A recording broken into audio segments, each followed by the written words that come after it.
Hello, my name is Juna from Juna Thrifts here, and today we are going to be discussing my vintage, thrifting, and reselling pet peeves, my least favorite thing about all of that. So, let's get started. The first one I thought of when coming up with this list was when I'm in the racks, when I'm in the Salvation Army, when I'm in the Goodwill, just scrolling through the racks, and someone else comes in, and around my age, with an equally tiny hat, with one dangling earring, with some cuff pants, with some Doc Martens, and they start scrolling through the rack right next to me, and I can fucking tell that they're also looking for vintage. And then I'm forced to start, going through the racks faster, and then they pause at something, and they pull something off the rack, put it on their hands, and I'm like, what did I miss? And now I'm nervous, and I start going faster, and I keep going faster, and I keep going faster, and then I find my stuff. It's just too much stress. I don't like when I'm at the racks and someone else trendy comes in. If you go to the racks, you know what I'm talking about. I probably sound insane right now, but that's one of my pet peeves. All right, let's move on to the next one. This seems to be a common one that a lot of people don't like. Someone posts a shirt you want, a banger, or maybe just a piece of mid, but you want the shirt. And you comment, how much is this? Or price? Or what size is this? And their immediate response to you is, DM me. You can't just give me the price. Okay, the problem with this is, the reason I don't like the whole DM me thing is because I know you're going to give me a price that you're not going to give someone else. If you think I know what I'm talking about, you're going to give me a fair price. But if someone comments price and then they DM you and you don't think they know what you're talking about, you're probably going to tax the shit out of them. That's what I don't like. When you say DM me, it's not a fair market. It's just not fair. If you just post the shirt and then post the price, it's fair game. Everyone knows how much the item is, and you can't start charging more for certain people or charging less for other people. I think it's just fair game. So, along with the whole DM me thing is, let's say someone posts your grail, the item you've always wanted, and you ask them, how much is this?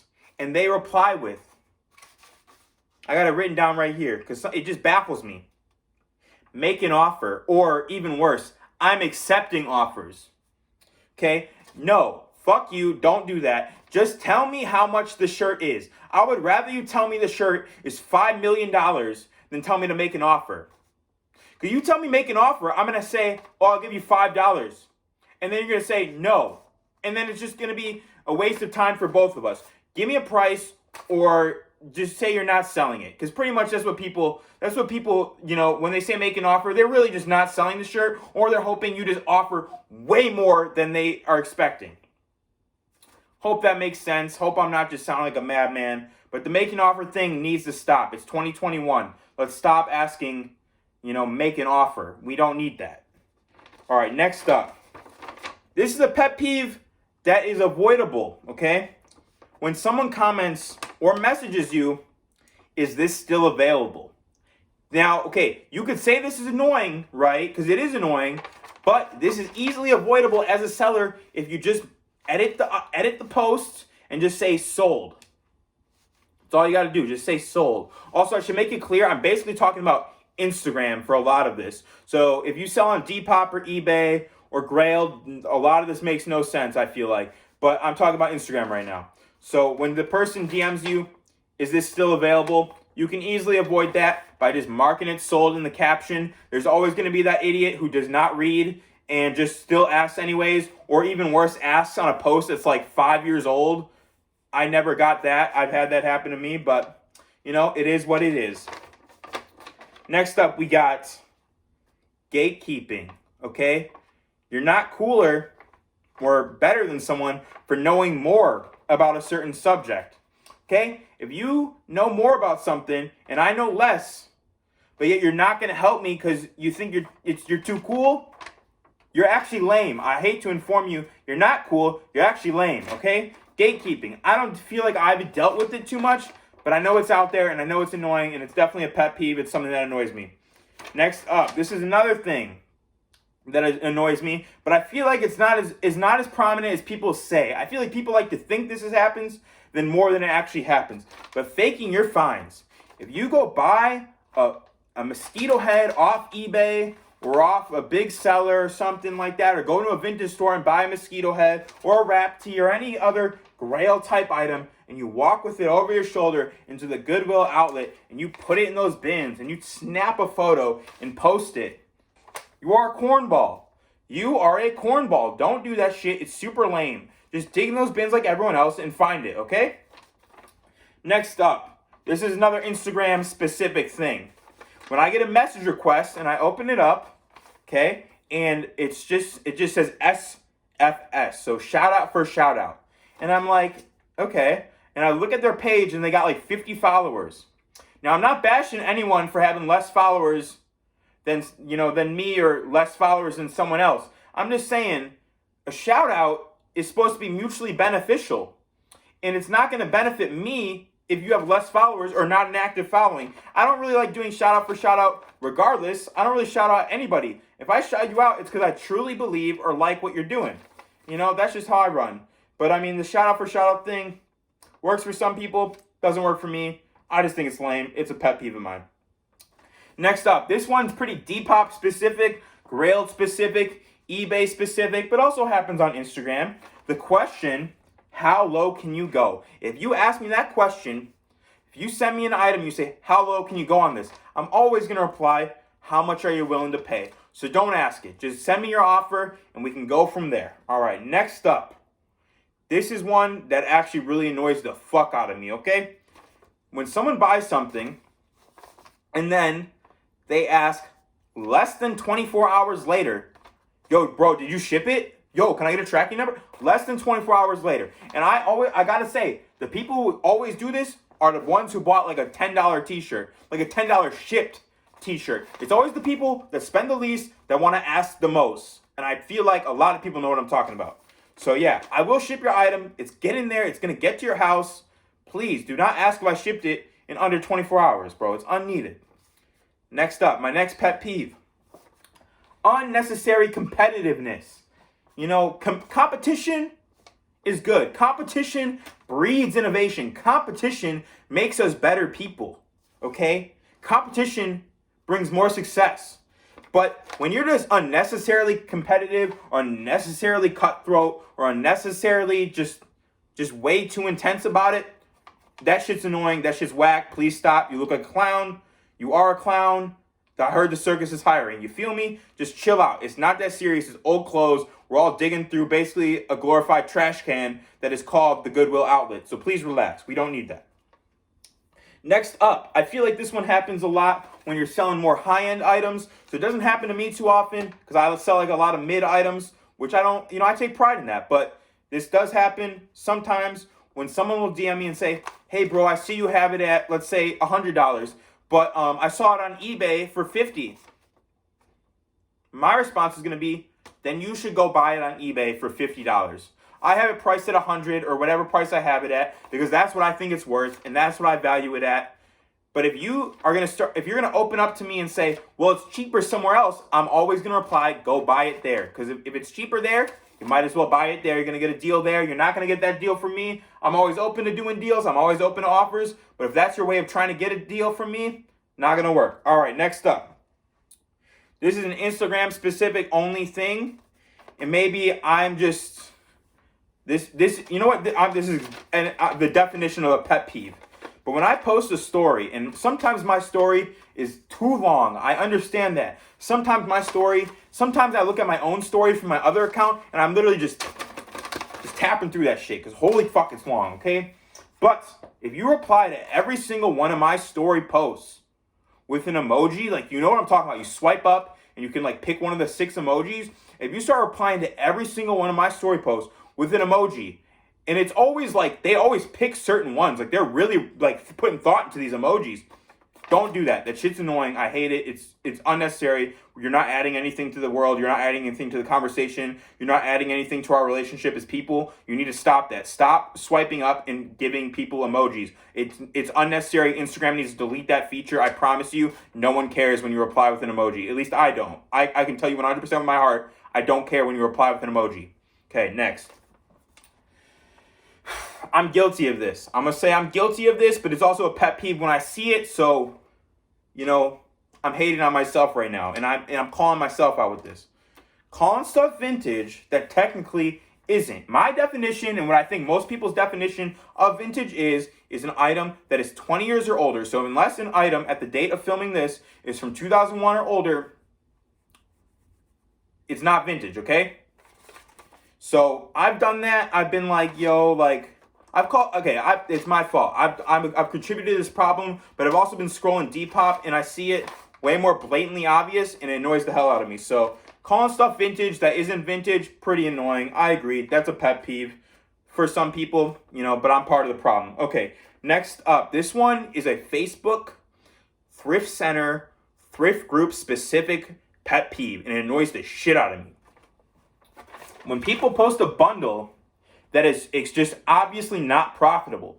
People will post a bundle with the most mid-level shirts and then price the bundle at about $15 a shirt, knowing damn well those shirts are worth $15 to $25 each at market rate. But yet they will just claim the bundle is a super hot fire steal when it's really not. Stop the cap.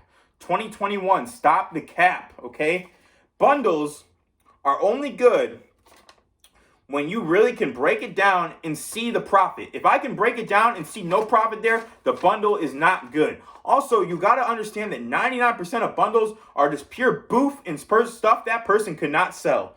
I cannot stand when people just post blatantly obvious, not profitable bundles, and then someone will throw them a reasonable offer on the bundle, and they'll reply, nah, I know what I have. Stop trying to rip me off. No, you're the one trying to rip people off. You're hoping a new reseller sees this bundle and doesn't know what they're talking about and buys it and then finds out they can't sell any of those items to make any profit, or if they do, they make the smallest amount of profit, and if they do make profit, it takes them like way too long to make that profit. Stop the cap. Stop the lame bundles. It's not needed, okay? That's a pet peeve of mine. Next up, this one I feel like is maybe going to upset a couple people, but it needs to be said. It needs to be said. The sellers on Instagram that have, the tens of thousands of followers, there's no graph here, but, if there was, this would be the graph. The tens of thousands of followers, the 20,000s, the 40,000s, the people that sell shirts for super tax, because they can, more power to them for selling them for way too much. But, that's not the market value. But, people who use those sellers as the fucking vintage stock market need to stop. Just because one seller sold a shirt for, let's say $500 does not make your similar shirt also worth $500. Okay? Let's say a seller sells a Dragon Ball Z shirt. Okay, and I'm just using random numbers here. But let's say a seller sells a Dragon Ball Z shirt for $1,000. That does not mean all Dragon Ball Z shirts are going up, okay? That's just not the case. So stop using big sellers as the stock market. They are not the stock market. They're not the vintage stock market, okay? That's just not the case. That's a pet peeve of mine. Let's see. There's some more I got on here. Let's see what we got. Let's do a simple one, okay? Let's just do one that's not as serious, but it's like a real just like small pet peeve. The fucking fire emoji, okay? I would rather just get no comments than someone comment the fire emoji. To me, a fire emoji comment is actually negative comments. If I have 10 comments and then someone comments the fire emoji, I feel like I only really got 9 comments because the fire emoji comment just takes away the comment. Fire emoji comments need to stop. It's 2021. Along with that emoji of the dude's head blowing up, no. Stop that. We don't need that. That's a pet peeve of mine. Let's go. A couple more I got here. This one is a pretty specific one to me, but I feel like maybe some people know what I'm talking about. Right now, at the Goodwill outlet that I go to, since COVID is a thing, there's only one person allowed per bin, and it makes it impossible to dig in new bins. It just causes a lot of mayhem. If you go to the Goodwill outlet, you know what I'm talking about, especially if you go to the Goodwill outlet that I do and you thrift with me. That it's just the most whack shit ever, and they need to change it. It causes way more problems than it solves. And I promise you, once you step into a Goodwill outlet, you're gonna get COVID regardless. It's just disgusting in there, okay? So that's really not helping anyone. It's just causing a bunch of problems. Next up, this one is actually annoys the hell out of me. Someone will ask the price of an item that I'm selling, and I will give them what I know in my heart, deep down, is a fair price, or even a steal, a real steal, not just, oh, this is a steal, y'all are sleeping kind of steal. No, a real deal steal, okay? And they'll hit me back. I'll let you know, bro, or I'll think about it. It's like, what is there to think about, dude? It's a fucking good price. That shit annoys the hell out of me. When they like spam me like, yo, bro, I need this shirt, and then I hit them with a really good price, and then they reply, I'll think about it. Like, you must have not really wanted it that bad. I don't know. That one just annoys me. That is a pet peeve of mine. Let's go. There's some more I got on here. Oh, let's see. Okay, I got 3 more pet peeves. Let's start with one. Okay, so this one is a pet peeve, but also, you know, more just like I'm being a bad person in this one, but also it is a pet peeve at the same time. When someone will ask measurements about like 50 items at once, right? I don't mind giving you measurements on an item if the item's like expensive. If the item is like 75 plus, that to me requires measurements. I feel like if you're gonna pay up for an item, measurements are super needed. But if an item's like $25 or less, bro, just take the risk. I feel like that's really like, you just gotta take the risk. Now, I probably sound shitty saying that, but like, that's just like so annoying. Being asked measurements for every single item, especially when the item is just like super cheap, it's like, bro, just buy it. I'll still do it. I'll still get the measurements, but it's definitely something that while I'm taking the measurements, I'm not enjoying and I'm not happy about it. All right, 2 more. Next, okay, so 2 more. Okay, this one. Forcing distressing of an item. This one's super lame.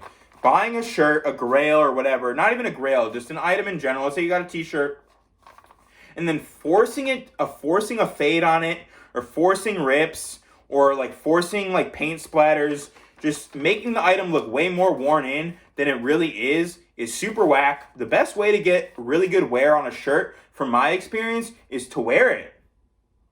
To get wear on a shirt, you should probably wear it. I know, mind blowing. But when I see like blatantly obvious, just like someone like dipped a paintbrush in a can of paint and went Jackson Pollock on that, and then trying to sell it for like way more because it's distressed, corny as hell. Don't be doing that. Pet peeve as fuck, okay? And usually when people fade these things, they fade them in a really weird way to where the black tee now looks like a greenish color, and so it ends up looking worse. I don't know.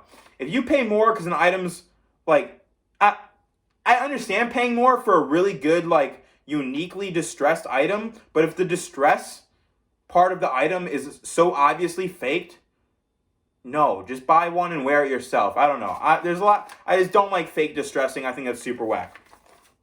And then finally, my last pet peeve that I'm gonna go over here is not researching your items. Now, I'm not gonna say I know everything, because I don't know everything. Recently, I had to ask a friend about a hoodie that I just got, and I had to ask about the tag. I had to ask, what kind of era it came from. That's fine. It's good to reach out sometimes. It's good to have friends who do what you do, or, good resources to help you learn things. I'm not saying I know everything. I'm not saying you should know everything. What I am saying is you should stop hitting me up or your friends up about every single item, and then asking a question about that item, like every single part of that item, being like, yo, when is it from? Yo, how much do you think I could get for it? Yo, do you think, like, just shut up. Just figure it out yourself, okay? It's good to have questions from the beginning, but you need to learn how to use your resources. Use Google, use eBay, use Grailed, use Depop, use other sellers on Instagram who also posting the same thing. It's okay to reach out. It's a good thing to reach out. People in the community of vintage are there to help you. I'm there to help you. Your friends are there to help you. But when you keep coming to me, or you keep coming to your friends and asking a million questions and never do your own research or your own growing, your own learning, you're never going to get anywhere. If you keep trying to just like leech information off of people, it's going to get really annoying. And I like hate trying to hate getting like really dry with people or getting like a little short with people. But sometimes you just got to open up eBay and figure it out, or open up Google and figure it out, because your friends or me or the world can't always walk you through everything. And those are my thrifting, vintage, and reselling pet peeves. and little things that annoy me, which I guess that's what a pet peeve is. And I hope you enjoyed this. Juna Thrifts, always and forever.